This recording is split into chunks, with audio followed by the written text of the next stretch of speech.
Today we want to talk to you about controlling your mouth in your marriage. And actually it applies to every single relationship in life. And I want us to begin in James chapter 3, where Paul talks about the tongue. And when you come to James chapter 3, beginning in verse 5, he says, "Even so, the tongue is a little member, and boasteth great things. Behold, how great a matter a little fire kindleth.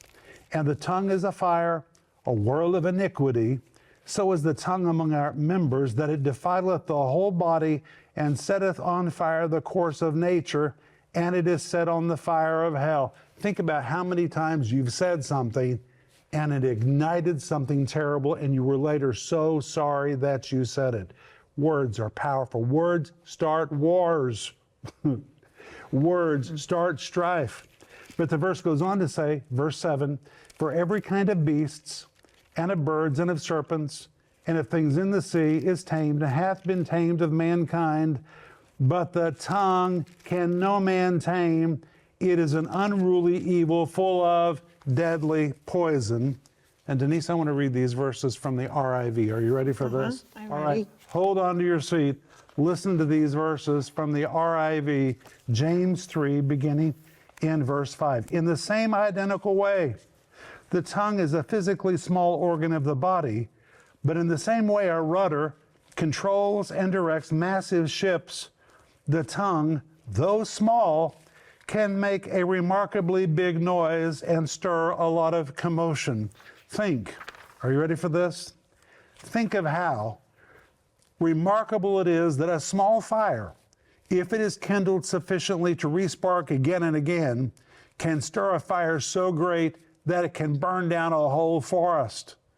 And the tongue is a fire, a world of its own that, if not controlled, is filled with hurt, injustice, wickedness, and violations of every kind.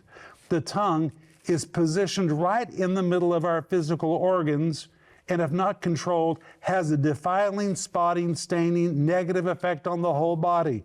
If not controlled, it ignites raging passions that, once released, get the wheels moving in a regrettable series of events. Make no mistake, this is a fire that is released from and inflamed by hell itself. For all of nature, including dangerous, ferocious, savage, wild, four-footed beasts, birds, snakes, and other reptiles and things in the sea, are domesticated and tamed, or have been tamed by the human race. But amazingly, absolutely no one from among mankind is able to control, domesticate, or tame the tongue. For the tongue can be as painful as a thorn bush or prickly plant, a source of chaos, disorder, disturbance, instability, insubordination, unrest, and upheaval. It is a real evil, and it is fully loaded with deadly poison.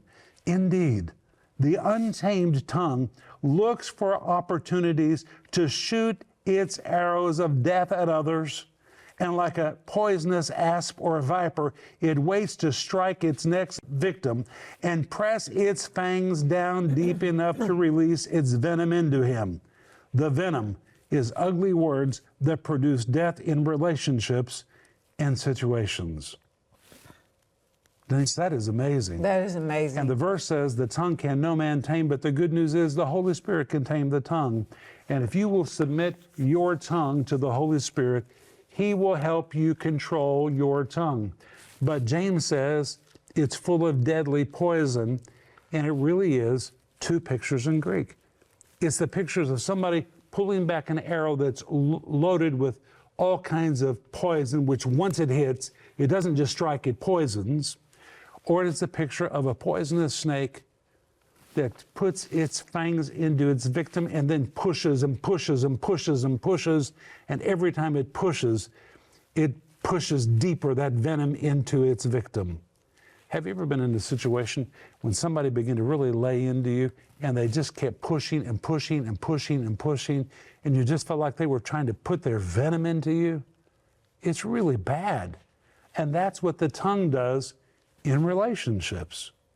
And that's why you got to bring it under control, and you have to bring it under the control of the Holy Spirit, whether it's in your marriage, with your sibling, with a friend, with a coworker. You've got to bring your tongue under the control of the Holy Spirit and realize that your tongue can be an instrument of healing, or it can be a weapon that brings death. Well, before you leave, be sure to hit that like and subscribe button. Also, we would love to hear how the Lord is moving and touching your heart right now. So be sure to comment below and then share this video with someone you feel needs it just as much as you did.